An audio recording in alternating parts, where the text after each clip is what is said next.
कल तक जो वक्फ एक्ट 1995 था, अब वो आज बन गया है उम्मीद एक्ट, जिसकी फुल फॉर्म है unified Waqf management empowerment efficiency and development act 1995। इसके साथ कुछ चेंजेस आए, बहुत सारे चेंजेस आए। 900 से अबव की रिपोर्ट जो थी ज्वाइंट कमेटी ने प्रेजेंट की थी, उसी के बेस पर ये एक्ट बना। बिल में मॉडिफिकेशन के बाद फाइनली एक्ट बना आज। तो ये अब ध्यान समझिएगा, बहुत ध्यान से समझिएगा क्या क्या बातें मैं आपको बता रही हूँ। तो बहुत सारी है, लेकिन क्रक्स के तौर पे आप सुन लीजिए। सबसे पहली बात, वक्फ अब वही बना सकता है जो कि प्रॉपर्टी का ओनर हो और जो कि कॉम्पिटेंट हो प्रॉपर्टी ट्रांसफर करने के लिए, प्रॉपर्टी डेडिकेट करने के लिए।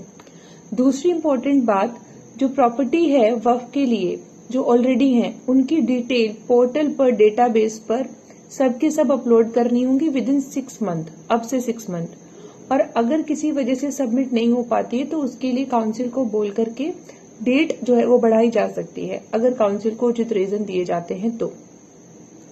मेंबर्स की अगर बात करें तो काउंसिल जो होंगे, जो सेंट्रल काउंसिल होंगी, वहां पर 2 मेंबर अब पार्लियामेंट के लोकसभा में से आएंगे और 1 मेंबर राज्यसभा से। एक जो मेंबर होंगे, जो चेयरपर्सन होंगे, वो जो यूनियन मिनिस्टर होंगे वक्त के, वो रहेंगे।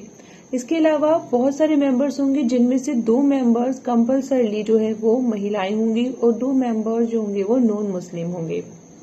इसके अलावा अगर मान लीजिए वक्फ अलल औलाद बना है तो उसके बाद, वक्फ अलल औलाद के बाद इनहेरिटेंस का अधिकार, उत्तराधिकारी जो होंगे उनके अधिकारों का डिनायल, मनाही नहीं होगी।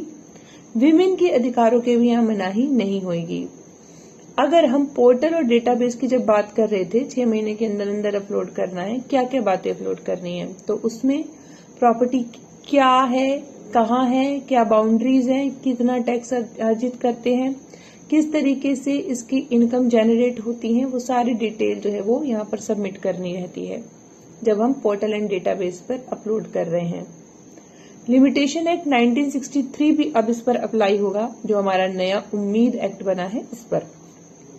और इस पर खास तौर पर हमें ध्यान रखना है कि यहाँ पर अगर कभी कंफ्यूजन हो जाता है प्रॉपर्टी से रिलेटेड तो कौन सॉल्व करेगा? स्टेट गवर्नमेंट कलेक्टर से ऊपर की रैंक के ऑफिसर को नियुक्त करेंगे, जो रिपोर्ट बना करके स्टेट गवर्नमेंट को सौंपेंगे और उसके अकॉर्डिंग तय होगा कि जमीन वक्फ की प्रॉपर्टी है या सरकारी जमीन है। सर्वे के मेंबर में तो भी ये कलेक्टर के पास चला गया है मामला, ये हमने कल भी आपको बताया था। तो ये कुछ इंपॉर्टेंट पॉइंट है, होप आपके लिए ये यूजफुल रहेंगे।